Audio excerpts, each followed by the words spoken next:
Morning મિત્રો, આજે આપણે દ્વિધ્રુવીય ચાકમાત્રા ઉપરથી અમુક એક્ઝામ્પલ્સ જોવાના છે કે કયા તત્વોની અંદર દ્વિધ્રુવીય ચાકમાત્રા આપણે કાઉન્ટ કરી શકીએ છીએ, કયા તત્વોની અંદર દ્વિધ્રુવીય ચાકમાત્રા મ્યુનું મૂલ્ય શૂન્ય છે અને શૂન્ય હોય તો તમારી જાણ ખાતર એ જે તત્વ એ જે સંયોજન છે એ કેવું બની જશે?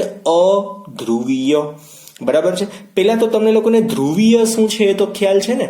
ધ્રુવીયમાં શું હોય કે ભાઈ કોઈ એક અણુ છે, એમાં દરેક તત્વ છે એમની વિદ્યુત ઋણતા કાં તો ઇલેક્ટ્રોન આકર્ષવાની જે ક્ષમતાઓ છે એ જુદી જુદી હોય અને એ બંને તત્વો એકબીજા સાથે સહસંયોજક બંધથી જોડાયેલા હોય તો એ ધ્રુવીય સહસંયોજક બંધથી જોડાયેલા છે એમ આપણે કહી શકીએ. મેં તમને લોકોને ડેફિનેશનો શીખવાડેલી છે, ધ્રુવીય અને અધ્રુવીય સહસંયોજક બંધ. તો હવે ધ્રુવીય હોય એને આપણે દ્વિધ્રુવીય શબ્દથી પણ ઓળખી શકીએ. ચેપ્ટર નંબર 5માં ઓલા જે પરમાણુઓ માટે વાન્ડરવાલ્સ આકર્ષણ બળની વાત થઈ હતી ને, એમાં મેં કીધું હતું કે ધ્રુવીયને આપણે દ્વિધ્રુવીય તરીકે પણ બોલી શકાય. કારણ કે દ્વિધ્રુવીય શબ્દ જો આપણે લેતા હોઈએ તો દ્વિધ્રુવીય અણુની અંદર દ્વિધ્રુવીય ચાકમાત્રા પણ આપણે મેળવી શકીએ. ઇટ મીન્સ દ્વિધ્રુવીયતાનું કંઈક મૂલ્ય મેળવી શકીએ. દ્વિધ્રુવીયતાનું કંઈક મૂલ્ય, બરાબર છે, જેને આપણે મ્યુમાં દર્શાવવાનું હોય છે, એટલે કે મ્યુથી આપણે ઓળખી શકીએ અને એનો એકમ કેપિટલ ડી છે.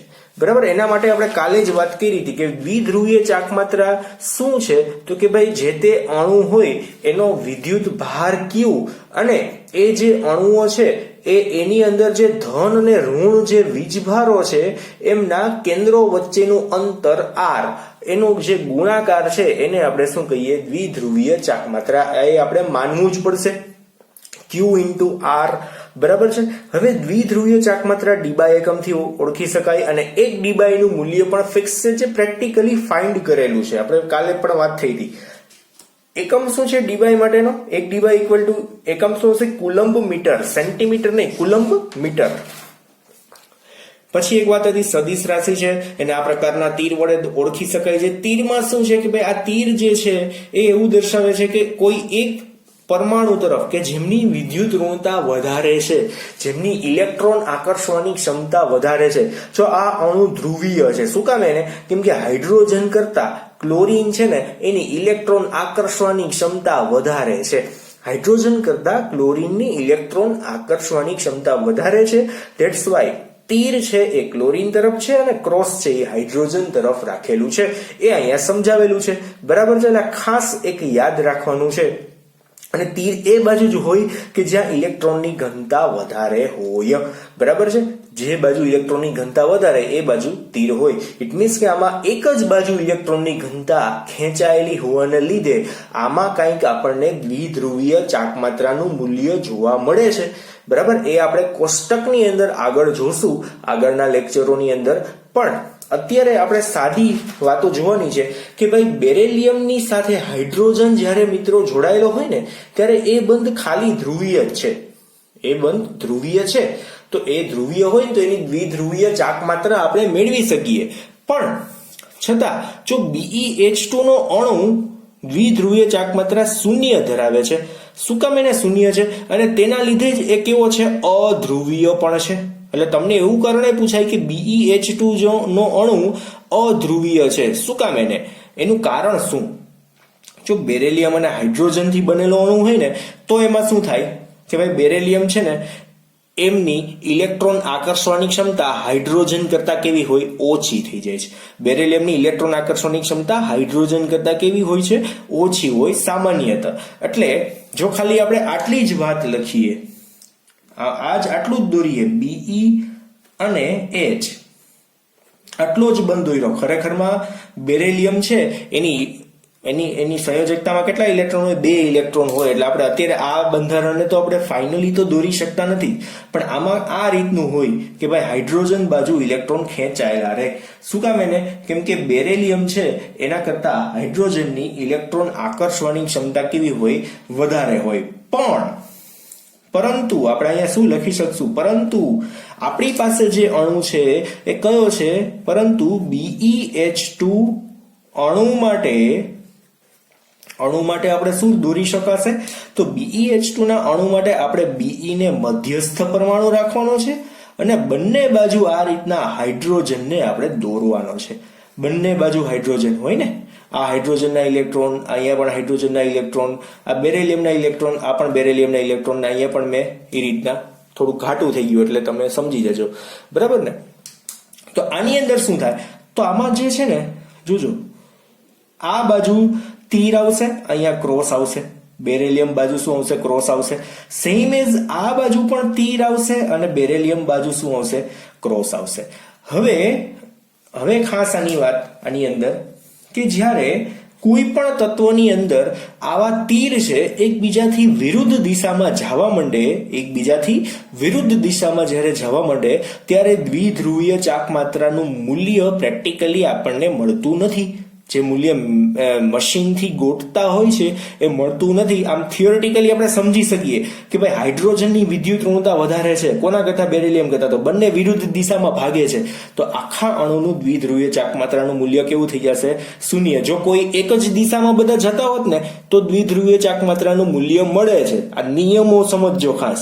કોઈ એક જ દિશામાં ઇલેક્ટ્રોનની ઘનતા જો સેટ થતી હોય, કોઈ ઇલેક્ટ્રોન એ બાજુ દૂર જતા હોય, કોઈ એક જ દિશામાં જતા હોય તો દ્વિધ્રુવીય ચાકમાત્રા મળશે. વિરુદ્ધ દિશામાં જાય તો દ્વિધ્રુવીય ચાકમાત્રા મળતી નથી.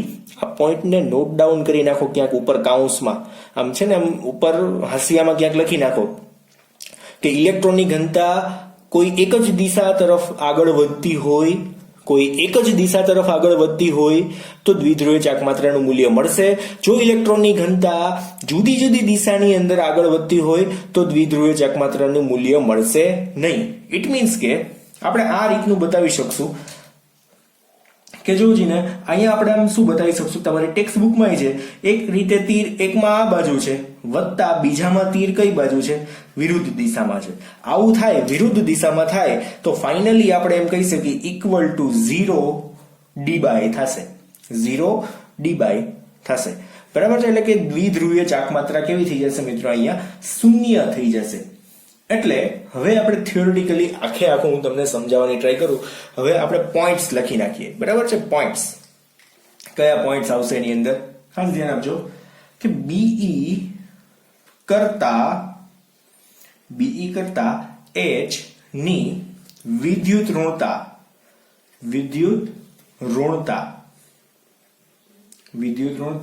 વધુ હોવાથી શું થશે? Be અને H બંધ કેવો છે? Be અને H નો બંધ, આ જે સિંગલ બંધ છે એ ધ્રુવીય બને છે. બરાબર? અને આપણે છે ને અહીંયા હું લખી નાખું આકૃતિ 1, બરાબર છે? આને આકૃતિ 1 કહી દઉં અને આને આપણે શું કહી દઈએ? આકૃતિ 2. એટલે અહીંયા કાઉન્સમાં લખી નાખું છું આકૃતિ 1 મુજબ, બરાબર છે? દેખાય છે ને એક્ઝેક્ટલી? એડજસ્ટ કરજો થોડું ઘણું, કદાચ આડાવડું થતું હોય તો. ધેન નેક્સ્ટ હવે BeH2 માં હવે આપણે શું જોઈએ છે? BeH2 અણુમાં રહેલા બંને સરખા શું છે? બંને બંધ કેવા છે? સરખા છે. Be અને H, આ બાજુ BeH છે, આ બાજુ Be અને H જ છે. બંને સરખા બંધ શું છે? પરસ્પર. ખાસ અહીંયા સમજો, પરસ્પર કેવી દિશા છે? વિરુદ્ધ. પરસ્પર વિરુદ્ધ દિશામાં ગોઠવાયેલા છે. તેથી BeH2 અણુ ની દ્વિધ્રુવ ચાકમાત્રા કેવી થઈ જશે? શૂન્ય બને છે. શું આવશે અહીંયા? શૂન્ય બને છે. અહીંયા આપણું આ કારણ આખું પૂરું થઈ ગયું. સમજાય છે એક્ઝેક્ટલી? મેં તમને સમજાવી દીધું. જો વિરુદ્ધ દિશાની અંદર હોય તો શું આવશે? દ્વિધ્રુવ ચાકમાત્રાનું મૂલ્ય શૂન્ય બનશે. એટલે ઓ અને ડી નથી હો, શૂન્ય અને ડી છે, શૂન્ય ડીબાઈ છે, અહીંયા એ વાત છે.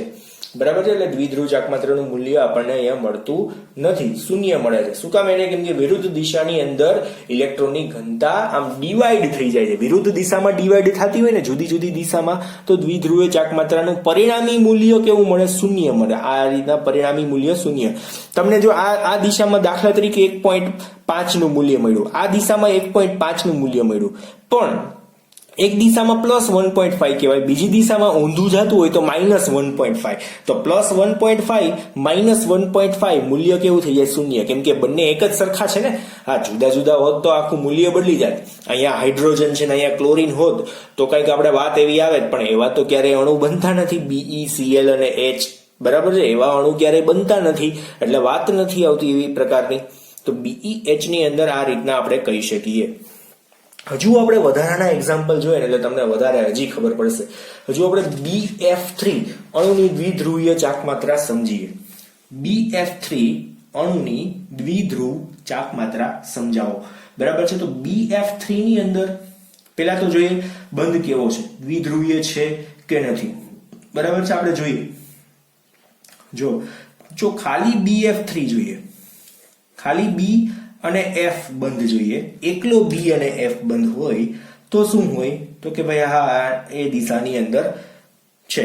તો આ એકલો બંધ કેવો છે? દ્વિધ્રુવીય છે. પરંતુ આપણે કયો બંધ જોવો છે?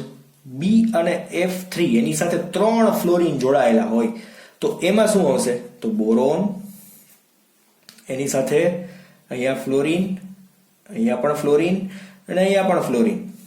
બરાબર છે? 3 બંધ બતાવીએ આપણે. બધાના ઇલેક્ટ્રોન પણ હમણાં આપણે કનેક્ટ કરી દઈએ. બરાબર છે?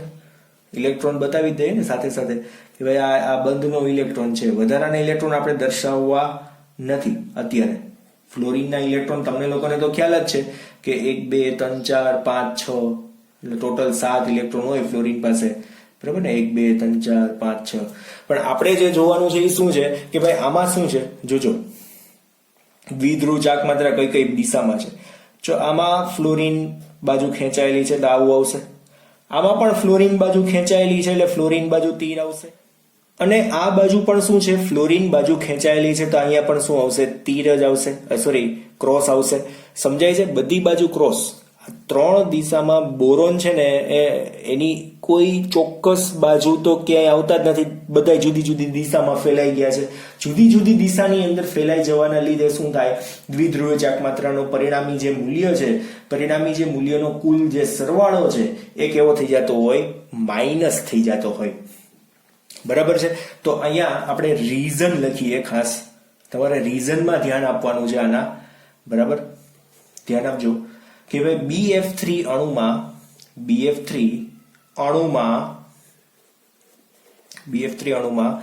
B અને F બંધ કેવો છે? ખાલી B અને F બંધ કેવો છે મિત્રો?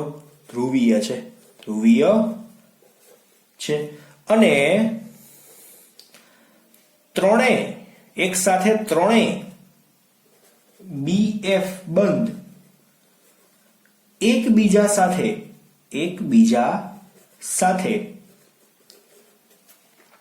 120 અંશના ખૂણે 120 અંશના ખૂણે ગોઠવાયેલા છે. સોરી, ફોકસ કરવાનું થોડુંક રહી ગયું હતું. વચ્ચે લાઇટ જતી રહી ને એટલા માટે, અને આ ફ્લેશ લાઇટ ઉપર ચાલુ છે રેકોર્ડિંગ એટલા માટે થોડુંક એડજસ્ટ કરી લેજો. થોડુંક કદાચ આછું દેખાતું હોય તો. ફ્લેશ લાઇટ મોબાઈલની ચાલુ છે ને રેકોર્ડિંગ પણ ચાલુ છે, એવું છે. કરવું તો પડે ટાઈમે, બાકી તમે કાલે ભણી કેમ શકો? તમારાથી એક દિવસ અગાઉ રેકોર્ડિંગ થઈ ગયું હોય ને એટલા માટે વાત છે. તમે આજે જોવો છો તો રેકોર્ડિંગ કાલે થયું હોય એવું સમજવાનું. ગોઠવાયેલ છે. પરંતુ ત્રણેય જો અહીંયા રીઝન છે. ત્રણેય B અને F, ત્રણેય BF બંધની દ્વિધ્રુવ ચાકમાત્રા દ્વિધ્રુવ ચાક માત્રા નો સરવાળો કેવો થાય છે? શૂન્ય થતો હોવાથી. હવે બે જગ્યાએ વ્હાઇટનર મારવું જ પડશે, મજા નહીં આવે, બરાબર ને? અહીંયા મારી દઉં, બે જગ્યાએ ભૂલ થઈ ગઈ પછી આડું ભૂલાવા માંડે ક્યાં ક્યાં ભૂલ થઈ છે, બરાબર ને? હોવાથી શું થશે? સરવાળો હોવાથી BF3 અણુ પરિણામે કેવો બને છે? અધ્રુવીય બને છે, બરાબર છે? એટલે ફાઇનલી આપણે એમ કઈ સાબિત કરી દીધું કે આવું કંઈક બને છે. પણ ખરેખરમાં સરવાળો શૂન્ય થવાનું કારણ શું હોય ખબર છે? એમાં સરવાળો શૂન્ય થવાનું કારણ એ હોય કે આમાં તો તમને તો એમ થશે કે સર આ બે જણા તો એકબીજાને નાબૂદ કરી નાખ્યા, આનું મૂલ્ય ક્યાંથી નાબૂદ થાય? તો આમાં શું હોય ખબર છે? આ બે એકબીજાને નાબૂદ કરી નાખે મૂલ્ય, અને આનું મૂલ્ય નાબૂદ કરવા માટે છે ને એક આભાસી છે ને આ રીતનું એક આકર્ષણ ટૂંકમાં દ્વિધ્રુવ ચાક માત્રા મળતી હોય, વિરુદ્ધ દિશાની અંદર એક આભાસી દ્વિધ્રુવ ચાક માત્રા મળતી હોય, જેના લીધે શું થાય કે પરિણામી મૂલ્ય કેવું થઈ જાય? આભાસી મૂલ્ય ખાલી એમને.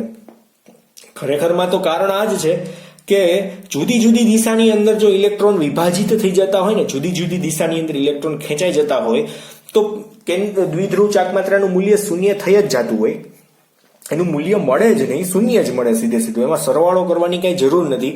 પણ આ તો આપણે એક BF ની સાપેક્ષમાં સમજાવીએ છીએ કે એક BF છે ને એ ધ્રુવીય છે, પણ 3 BF3 એક સાથે કનેક્ટેડ હોય ને તો એની દ્વિધ્રુવ ચાક માત્રા કેવી થઈ જાય? શૂન્ય થઈ જાય, કેમ કે ઇલેક્ટ્રોન બધી દિશામાં ફેલાઈ જાય.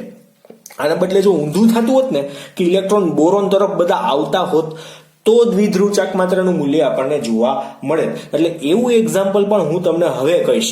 તમે અત્યારે બે એક્ઝામ્પલ જે જોયા ને એમાં શું હતું કે બંને અધ્રુવીય માટેના જોયા, કે બંનેમાં વિરુદ્ધ દિશાની અંદર શું થાય છે? જુદી જુદી દિશાની અંદર શું થાય છે? ઇલેક્ટ્રોન ટ્રાન્સફર થઈ જાય છે, ખેંચાતા હોય છે.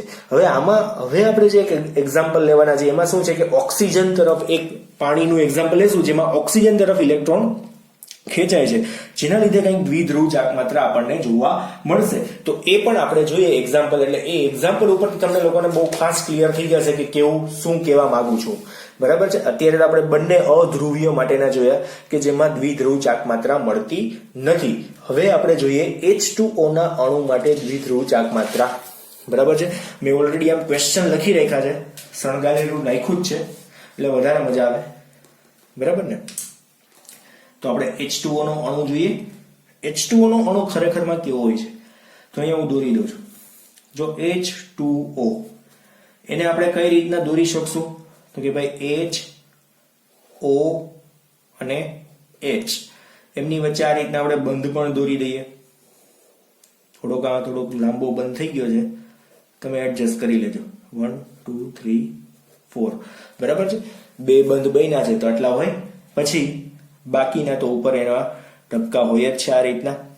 પણ આપણે જે દર્શાવવાનું છે એ શું છે? તો આપણે આની અંદર દ્વિધ્રુવીય ચાક માત્રા દર્શાવવા માટે તીર કરવાના છે. તો એક તીર આ બાજુથી આવશે, એક તીર આ બાજુથી આવશે. બંનેમાં શું થશે કે ઓક્સિજન છે ને એની ઇલેક્ટ્રોન આકર્ષવાની ક્ષમતા થોડીક વધારે છે. ઓક્સિજનની ઇલેક્ટ્રોન આકર્ષવાની ક્ષમતા કેવી છે? વધારે છે, બરાબર? હજુ લાઇટ આવી ગઈ એટલે થોડુંક ચેન્જીસ થશે પ્રકાશમાં. ઓકે, હવે મજા આવશે ફરી પાછી. ચાલો, then શું થાય છે આની અંદર? જો એક જ બાજુ કેન્દ્રિત થાય છે. ઓક્સિજનની ઇલેક્ટ્રોન આકર્ષવાની ક્ષમતા હાઇડ્રોજન કરતા વધારે છે, અથવા તો હાઇડ્રોજન કરતા ઓક્સિજનની વિદ્યુત ઋણમયતા કેવી છે? ત્યાં વધારે છે. આવું તમારે માઇન્ડમાં યાદ રાખવાનું છે, બરાબર છે? તો જોઈએ હવે આના માટેની વાત આપણે લખીએ. ખાસ ધ્યાન આપજો આમાં કે અણુની, ખાસ ધ્યાન આપજો આની અંદર, કલર બદલીએ તો વધારે મજા આવશે. H2O અણુની દ્વિધ્રુવ ચાક માત્રા જુદા જુદા બંધની H2O અણુની દ્વિધ્રુવ ચાક માત્રા છે એ કેવી રીતના ગોતશું? તો જુદા જુદા બંધની દ્વિધ્રુવ ચાકમાત્રા નો સદિશ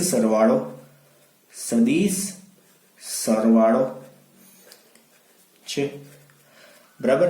તો અહીંયા દ્વિધ્રુવ જે ચાકમાત્રા છે એ સદિશ સરવાળાનો મિનિંગ શું કે જુદી જુદી દિશામાં જે બંધ બનેલા છે અને જુદી જુદી દિશાના બંધની કાંઈક દ્વિધ્રુવ ચાકમાત્રા આપણને મળેલી છે અને એ દ્વિધ્રુવ ચાકમાત્રાનો સરવાળો કરીને એટલે આપણને સદિશ સરવાળો શબ્દ આપ્યો. જુદી જુદી દિશાની દ્વિધ્રુવ ચાકમાત્રાનો સરવાળો એટલે સદિશ સરવાળો.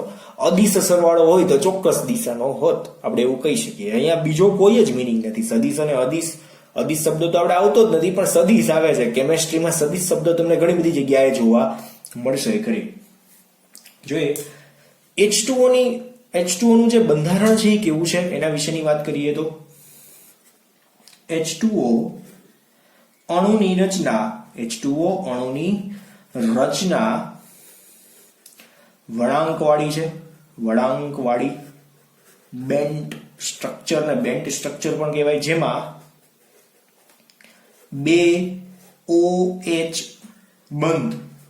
કેટલા બંધ છે? 2 આવા O અને H વાળા બંધ છે. તમને દેખાય જ છે.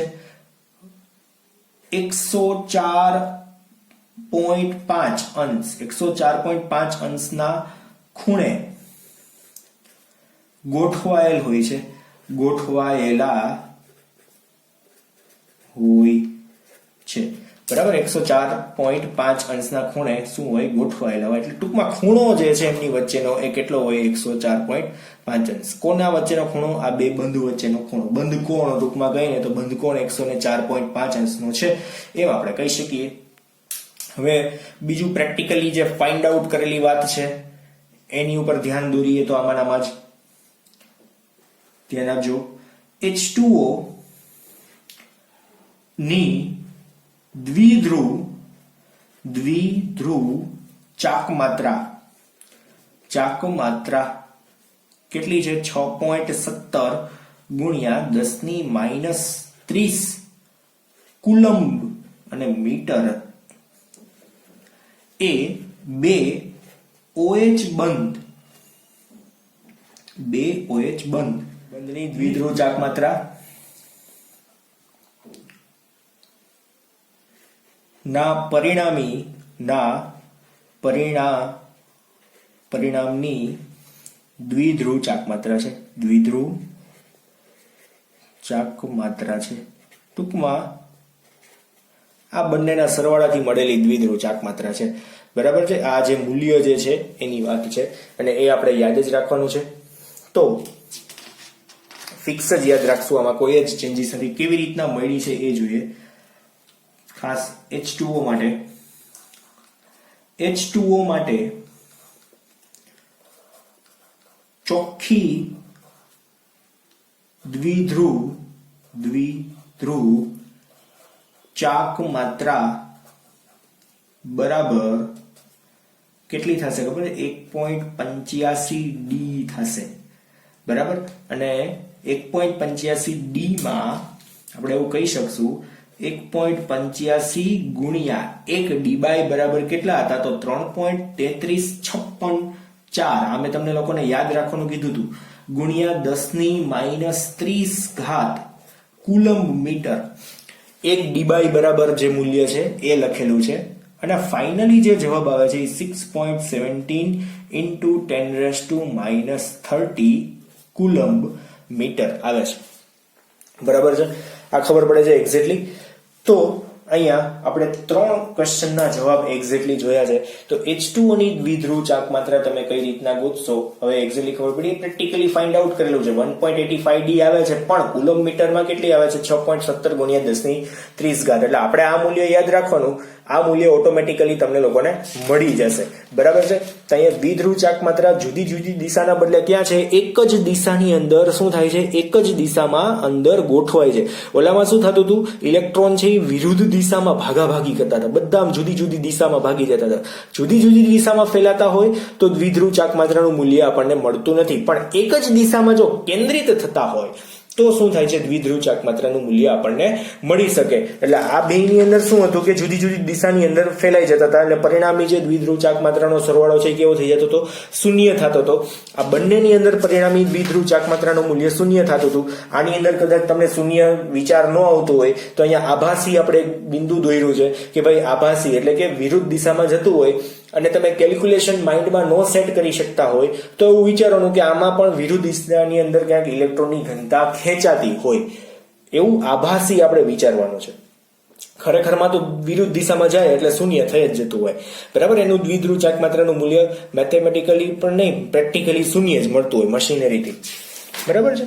એટલે અહીંયા H2O ની દ્વિધ્રુવ ચાક માત્રા આપણને મળશે, બાકીનાની આપણને મળતી નથી. તેવા H2O જેવા તો કેટલાય અણુઓ છે કે જેની અંદર આપણને દ્વિધ્રુવીય ચાક માત્રા મળી શકે.